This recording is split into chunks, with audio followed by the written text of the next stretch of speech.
Is it not more, potentially, is it not more valuable to come to the conclusion that rape is harmful and negative and you don't want to do it from your own thinking rather than prescribed from God? I'd say it's more valuable to come to that conclusion by yourself. I agree with rather that. than the punishment reward Yeah, thing. I agree with that. I will come to that by myself and I would say it's wrong. But then part of me would want to know, where did I get that belief that it's wrong? There's a story of the indigenous Indian, Red Indian, American, whose son says to him, he says to the son, that son, there are two wolves that reside inside of you. And he says, Father, which one is the stronger one? And he said, the one that you feed the most. Upon it. Now what I can say is that happens to me. I don't subscribe to your system. But it still happens to me, and I don't want to do an immoral action if I can help it, right? Not because I'll be punished or rewarded, but because of that inner feeling. We believe that even the person who doesn't receive the message of Islam still has this innate fitrah in him. So the explanation to that is that if you were to do many horrible things and then die, and then God questioned you, why did you do them? You cannot excuse switching off your fitrah.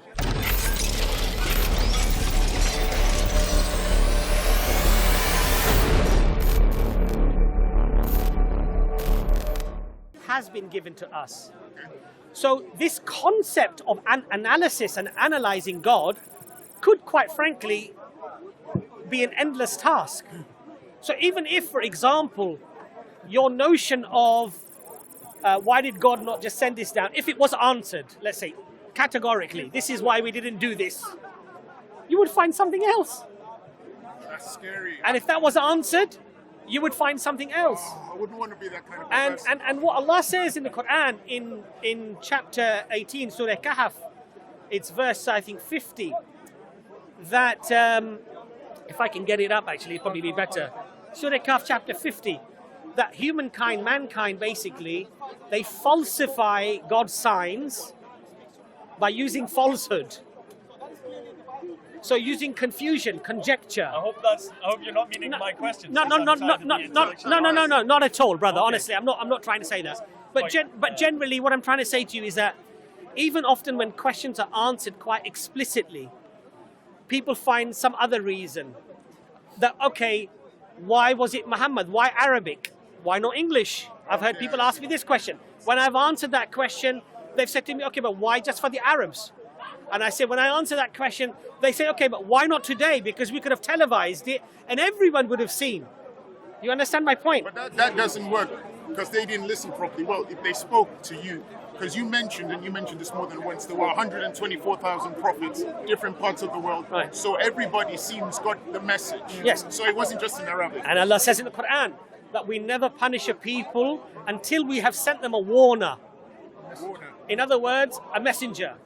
So when he sends them a messenger and he gives them that this is what Allah wants you to do, and they come with signs and miracles to convince the people that I am indeed from God, and then if while accepting that message they transgress and they go against what Allah has told them to do, then for them can be punishment. Allah can ordain punishment for them. So there's a number of questions. Let's go with a different one. I had a question I wanted to ask at the beginning, which is more general. It's not religiously based, although your answer will probably come from religion. In my analysis of human action and things happening in the world and things happening in human history, it seems to me that negative action, that destructive action, that potentially evil, potentially malevolent, seems to be the easiest choice of man. And I'm puzzled. That's something I'm struggling with understanding. You know what I mean? I'm saying. Give me an example. I'll try. I'll just read a bit more. Is that to do the negative, to do the hateful, to do the vengeance, the anger, the destruction, the like sadism kind of idea is so common, so prevalent, and seems to be the first course of action somehow. I wonder why. Why is it so difficult to do the good, to do the selfless, to do the benevolent action that's self-sacrificial? Why does it doesn't seem to be a balanced dichotomy? It seems to be like that. Like the noble action is so hard and the difficult action is so easy. And that's something I'm thinking about, because like I said, I've had other informations about the nature of reality, and it's still difficult. I would humbly disagree with you. Okay. Let's take. There's a lot of trauma happening in the world today. Let's have a look at that trauma. So we've got wars happening in most of the Middle East. We have wars happening in parts of Africa. If you look at what's happening in China, wars everywhere. These are prominent pieces of information that we're bombarded with all the time. So what happens to us is it skews our perception of the reality. And the reality is there's about 8 billion people on the planet. And if you look at the proportion of people involved in the harm, killing, murdering, the wars, as a proportion... I can be more specific. No, please. Because your answer is fine, Sure. but I have a more specific, nuanced... It's more psychological, right? It's like this. When I say this negative action, I mean the urge, the desire, when you're in the tube and you see somebody that needs a seat and you don't give them a seat because you're like, that. Can I Why answer, is can that I the answer that? easiest thing? You understand me? That's just Yes. a sort of a stupid example, but that's what I mean. I mean, it's that undercurrent of tension within man that seems to me that goes more negative. It doesn't mean murder and destruction, but it means the kind of willingness to do it. I'm a Christian. If you allow me, look, the thing is this, yeah?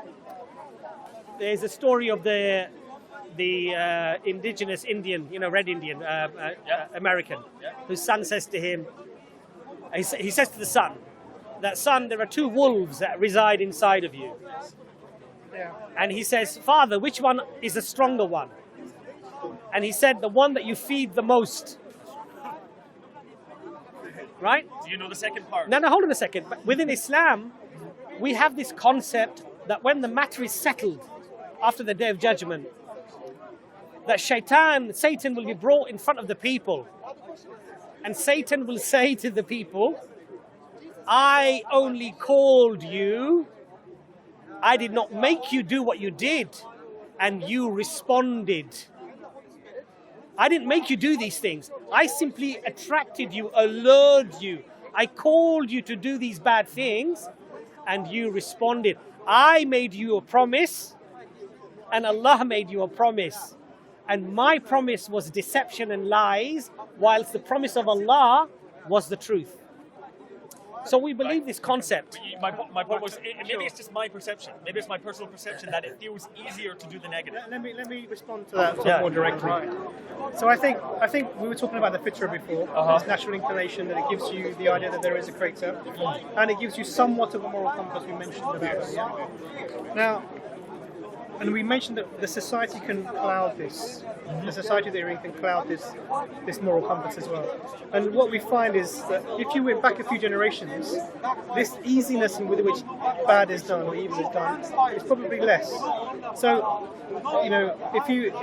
when I see my child, for example, when they're very young, even now, I mean, I've got children of varying ages, but I don't see this inherent being bad within them. I don't see this at all.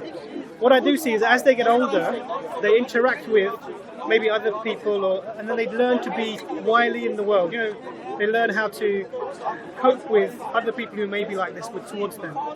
And so this is a learned characteristics, and this is a clouding of the fitrah. And what we do with our what we do with our teaching and raising our kids is we're trying to put into their hearts and to keep the fitrah unclouded. This is how we interact. Yeah. When you see that elderly woman come on the bus, you need to give her your seat. When you see something bad happening, you need to try and help it. So this is all about the fitrah unclouding and unclouding.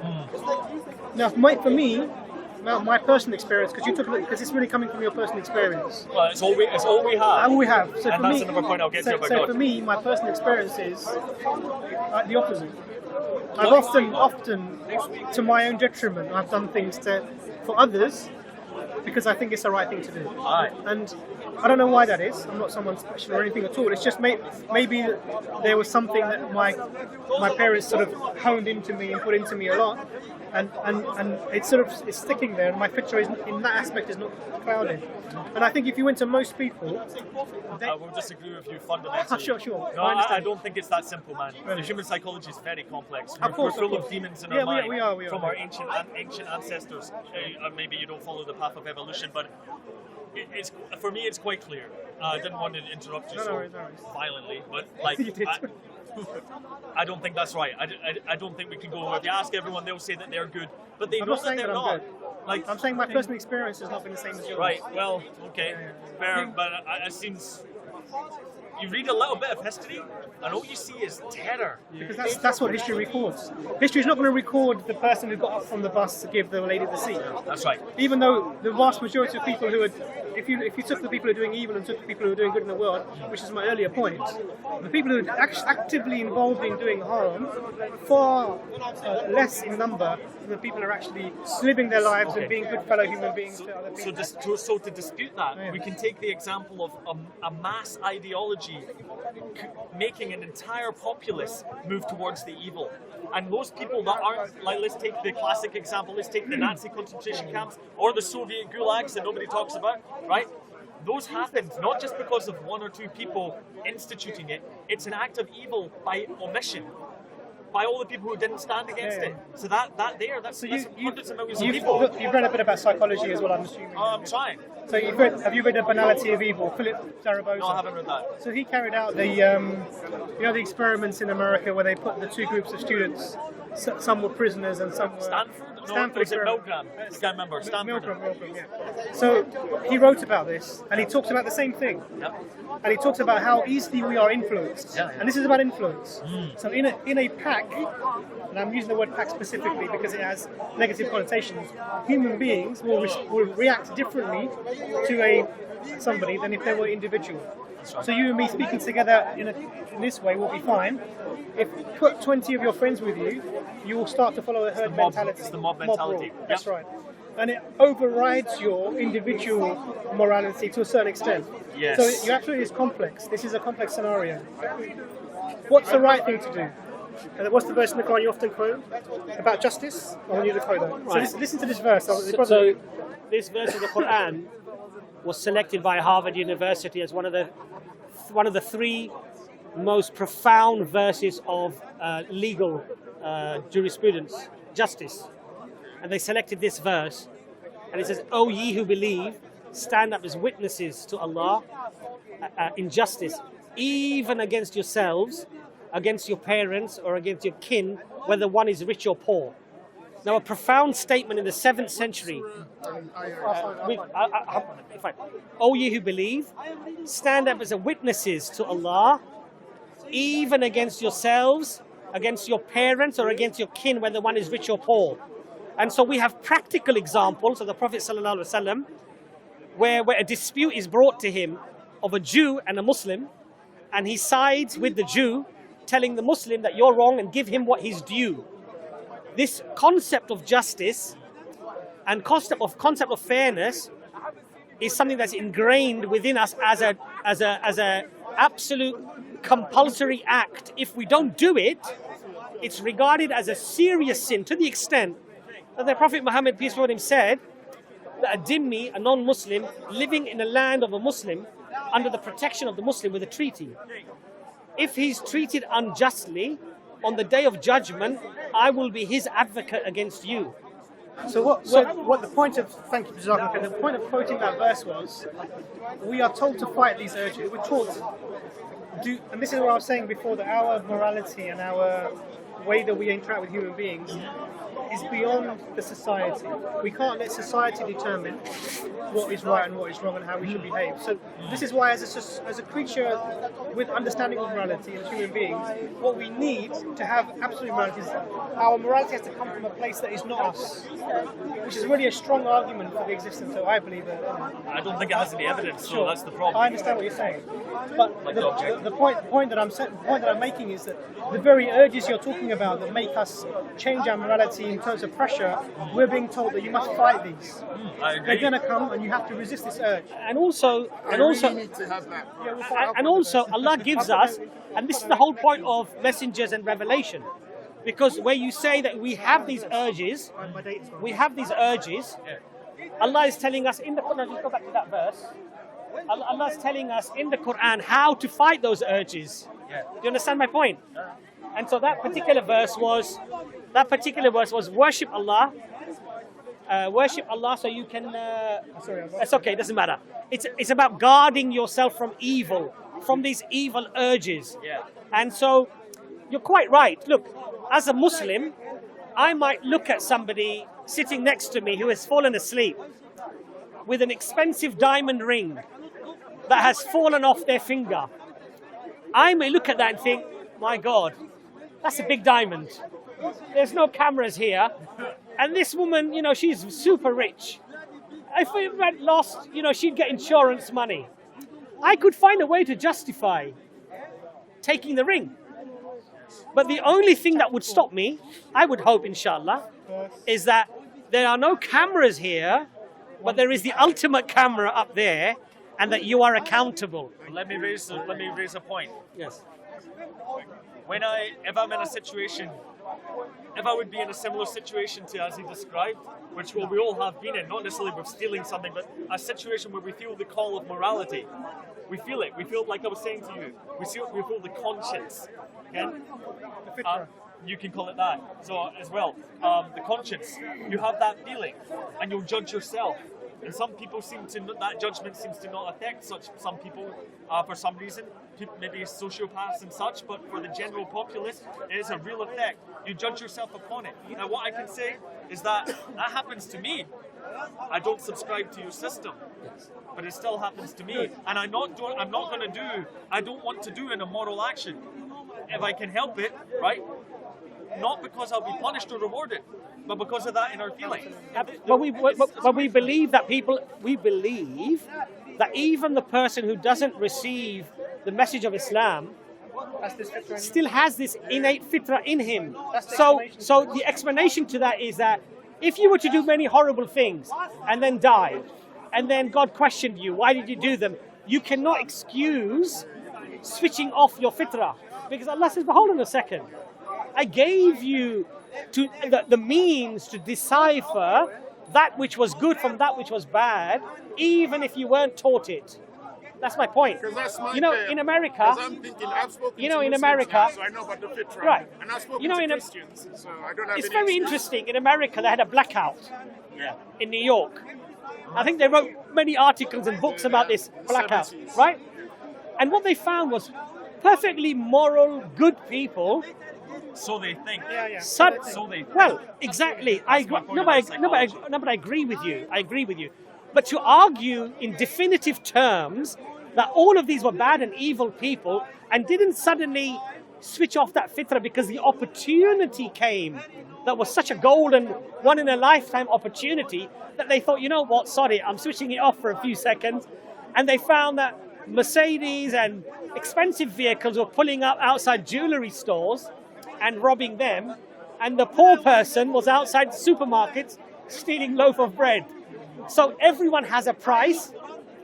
Everybody has a level of temptation beyond which, So for example, I'll give you an example. I'm not saying Muslims are noble and good people. And clearly, there are good and there are bad everywhere. I think we're all both. I totally agree with you. Totally agree with you. I think what religion does and what God does, however, is this.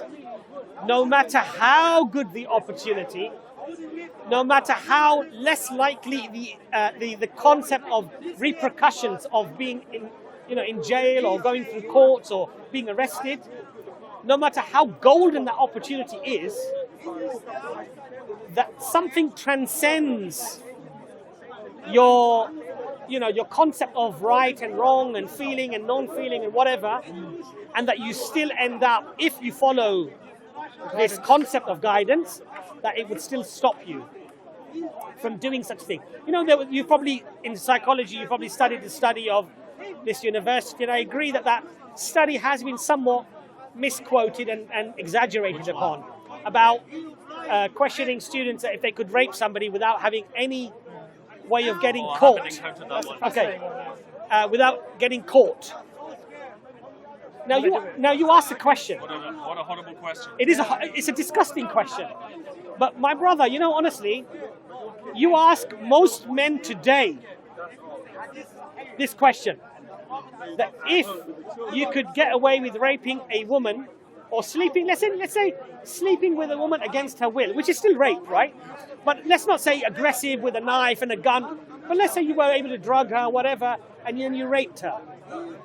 Let's be honest. Let's be completely honest here. We're all men here, right? You would be probably shocked with the number of men that would probably say, if there was no harm, no repercussion, she would never remember, and nothing would ever come of it. We know that there would be probably quite a few people who would probably say, you know what, yeah, I probably would. Yeah, there will be.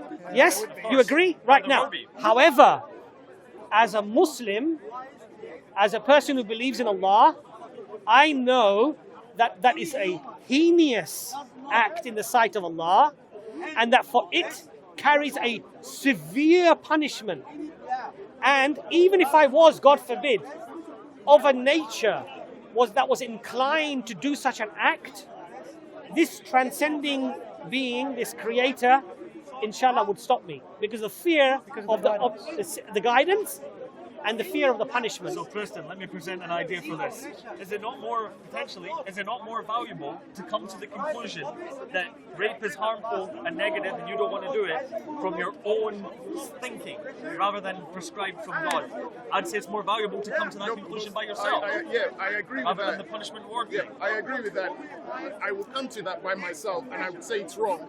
But then part of me would want to know, where did I get that belief that it's wrong? Was it from my environment, my mother? Was it from a creator? I can give you an evolutionary one. Can I give you a point? So, ultimately, if you take the perspective of an atheistic universe, there is no God. Everything was hapstance, circumstance, coincidence upon coincidence that led us to be there. Your consciousness ceases when you die. Ultimately, nothing that happens to you in your life has any ultimate meaning beyond your own existence, your own perception. Nothing beyond. You might be able to make your own meaning. You may, absolutely. So beyond your own personal subjective meaning that you apply, there's no objective meaning to it. It's a very subjective personal point of view. Whether or not you do anything good or bad, actually the terms good and bad do not exist within that scenario. No, you can build your own values. You can build your own value system. Absolutely. I would say, not to be sort of horrible, but I'd say this is a type of self-delusion. Because what you're doing is you're saying, because everyone could do that. So the person who, I'll switch the narrative. A person who does do the raping and the murdering, this person who's over here doing that, he could say, well, this is my values. I've come to this conclusion. Why is it less of a delusion than saying it's from God? I'll tell you why. Because I can come to let's say Nazi Germany, for example, when all these people were being killed. Yeah. The society, however they did, whether it was because of social pressure or however this system came about, ended up killing 6 million Jews plus other people who were not complying to the Aryan race ideology. If their morality and their ideas of how they should act in the world came from a source that wasn't, let's not say outside of the society. It didn't come. Let's not say God or anything like that, but came from a source that was not the society that they had to refer to. It would check that when they reached over the bounds. So when they got to the stage of, okay, look, we're going to annihilate these 6 million people. Let's just check this is how we've arrived as a society. We deem them as a threat. They're a fifth column. All of the things that are actually being said about Muslims now, they were saying about the Jews at that time. We're going to annihilate them. We think this is the right, safe thing to do. Let's just check our constitution. Who wrote the constitution? We don't know, but it didn't come from us. The constitution says human beings are equal, you cannot kill an innocent person. Okay, even though we've come to that decision, we can't carry this out because this is ultimately I have wrong. a question. Is a believer equal to a non-believer? As human beings, yes. In the sight of God, no. But that's not our decision to make. And the Does it reason, affect our actions? How do you mean? Well, like if God tells us that a believer is superior to an unbeliever, it's going to affect our actions in the world. So what God says in the Quran is that the Creator made all human beings into different tribes, made them to come to know each other, and they're all equal in His sight, except for those who have God consciousness. They're connected. Now, clearly, someone who's following what God wants and someone who isn't, in God's eyes, they're not the same. Now, what we're not in a position to do is, like, remember I said to you about the guy who was schizophrenic, who wasn't making choices? Because he doesn't have the ability to do right or wrong in God's eyes, because he can't make rational choices, he may spiritually be in a better position than I am. Why? Because I have made choices, and some of the choices I've made have not been good. So I can be judged, and he may not be judged. So even if someone is, and he's not a believer as such, he's just following his nature. Yeah. Now, so we don't believe. If you are being made because you're a disbeliever to do things that are negative, how can you be judged? So there's no compulsion in your actions. Your will has to be free, and your ability to do your actions has to be free. They both go hand in hand. And I think, Does that make sense? I think we have to be honest here as well. You know, even from a human concept, if you have 4 sons, and one is very loving and obedient, grateful and caring, and one of them or 2 of them or the other 3 are disrespectful, they're not grateful, they're not thankful, would you say in your sight, in your eyes, that they would be equal? I do have an answer to that. Right. I would hope that God's attributes are not similar to man's. No, but Because we judge it, we're like, I like this son more, I don't like them because they're not nice to me. I hope that God doesn't think anything like me. I hope he's much better than me. But you see, I think you're flipping the argument the other way, which is that you're attributing something that human beings do and metamorphosizing that to the Creator. That was your example. No, I'm saying go the other way around. I'm saying Allah is merciful and Allah is kind, and Allah passes judgment and He judges those, and those that are more devoted and those that are more caring and loving and are more decent, Allah loves them more and they are closer to God than the ones that are not. And Allah has given us that attribute in a lesser form, of course, not in the divine form, because we don't join the two, to believe that. But you know, just touching on something that you said earlier, and it's William. No, not William. It was something that he said that I wanted to touch on, but I've completely forgotten now. Anyway, if it comes to me, I'll touch on it. It's actually Maghrib. Yeah, okay. You know, it's actually our prayer time now. We got to pray. I see. But it's really good discussion, Preston. I really had a Yeah, it was a lovely I discussion. really appreciate your sincerity. Really good discussion. No, and forgive me if I came across, I wasn't trying to, you know, there's a couple of little books here about Prophet Muhammad, peace be upon him. I'd like you to have those. And if you want a copy of the Quran, I've got a very nice translation. That's also free. If you want to have it, please let me know. I'll let you have that as well. Have you got more than one? I've got more than one, yeah. I'll go and get them. I know you said you read about 60 pages, William. It would be really good because you've clearly got an analytical mind. You're on a certain journey, as is Preston. And Preston, have you read the Quran? Not as many pages as him, but every time I come across something I don't understand, I always come here to talk to people. So one of the things that Quran does as a text is it does interact with its reader. Thank you very much. So I have my own copy. So it does interact with its reader. It does ask questions of you. It does ask you to reflect on its statements. So when you're reading through the Quran, it's not like a storybook. It doesn't start with in the beginning there was, and then it's trying to give you principles and things to make you think. So sometimes reading it, you're going to find it's going from one example to another example because it's trying to get you to think about the points that are being made by giving the example. So what I would suggest is that because we're interacting, you're interacting with Muslims, and to maybe know the perspective and the arguments a little bit more, is interact with the book. Yeah. Read it and see what it's asking you, and see if from the book you can find things that you think that need to be explained further or verified. And then we can come further, because Do I need to buy a tafsir or something to understand? you can get apps with tafsir on them. You don't need to buy anything at all. Yeah. So there's a great one called Quran Hive. Quran High. Yeah, and it gives you tafsirs within And that. there's also some very good English speakers who will give tafsir on Quran as well. So I like listening to Omar Suleiman. I think he's mashallah very good. I love listening to Professor Timothy Winters. Mashallah, he's an amazing scholar, and his explanations are very, very coherent. And he's a professor, so you can imagine his language is just very eloquent. And it's very Cambridge, yeah. So Timothy Winters, mashallah, Omar Suleiman, and Imran can recommend some other good people to give tafsir. But the main thing first, I think, would be to just read the text, because this is the book that's making the claim that it's ridiculous. So if you read through that, then you can engage with that idea and say, actually, you know what? Okay. Or you can say, actually, no, I need to ask these questions, and then you're making that a systematized approach to making that journey, hopefully with an end in mind. I know William is not making the end in mind. Oh no, you've got to read the book, man. You've got to read the book. Sure, And I think also, read the claims, read what it says, and I think the next major step for a lot of people is, okay, it's very interesting. How can I be shown or provided with evidence to support this claimed miracle of God, and then look at that and study that?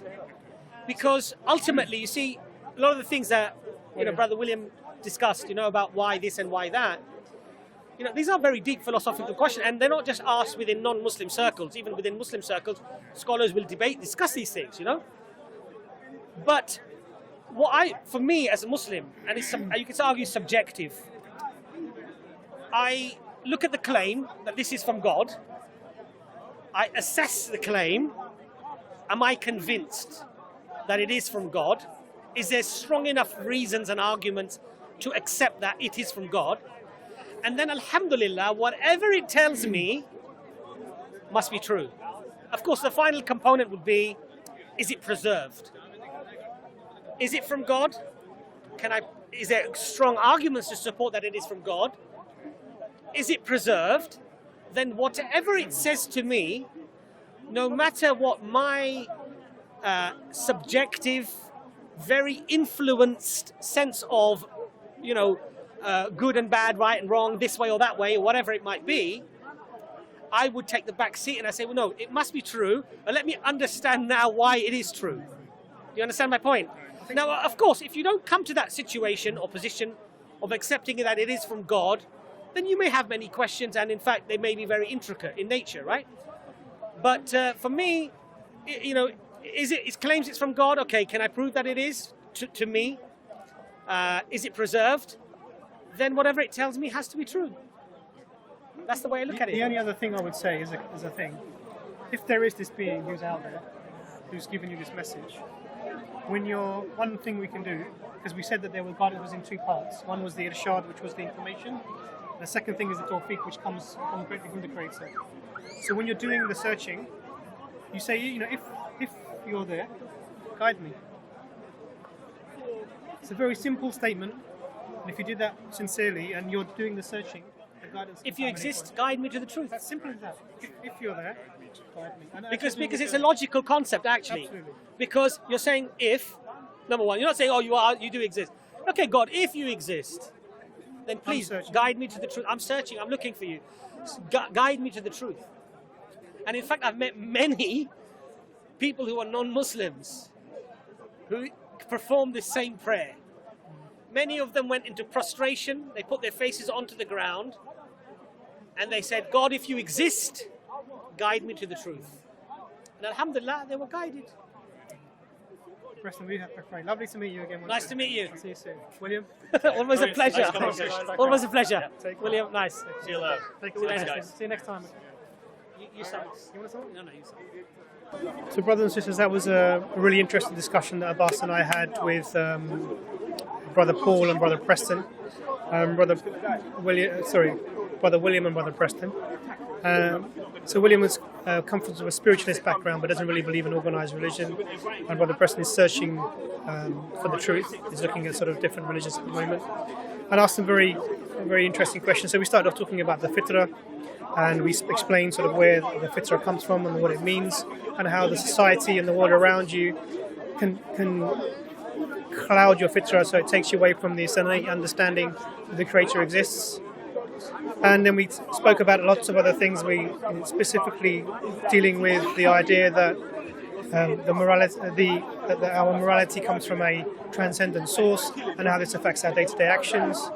And we spoke about the evidences for establishing for yourself how you arrive at the decision that there is a Creator and that there is a text that He has revealed that we should be adhering to. It was a very sincere discussion and a lot of valid points were raised. I asked brothers and sisters when they're making comments to sort of make positive comments about the two brothers who are very open-minded and make dua for their guidance, inshallah. All I would say is that Allah has God has created us with a fitrah that tells us that there is only one Creator, and this is inside us. The way that we live in the world and in society, and our desires and our difficulties that we approach can cover our fitrah. And what we need to do is to try and make our connection with Allah often and frequently, so that our fitrah remains clear and our connection with Allah remains strong. Ultimately, if you're going to approach a seeking approach to any religion or any system of belief, deal with the fundamentals, connect with the text, read the text, come with your questions, and be open. If you're really sincere and you think there may be a Creator, if there is that Creator, ask Him to guide you. May Allah guide us always to the truth, inshallah. Assalamu alaikum.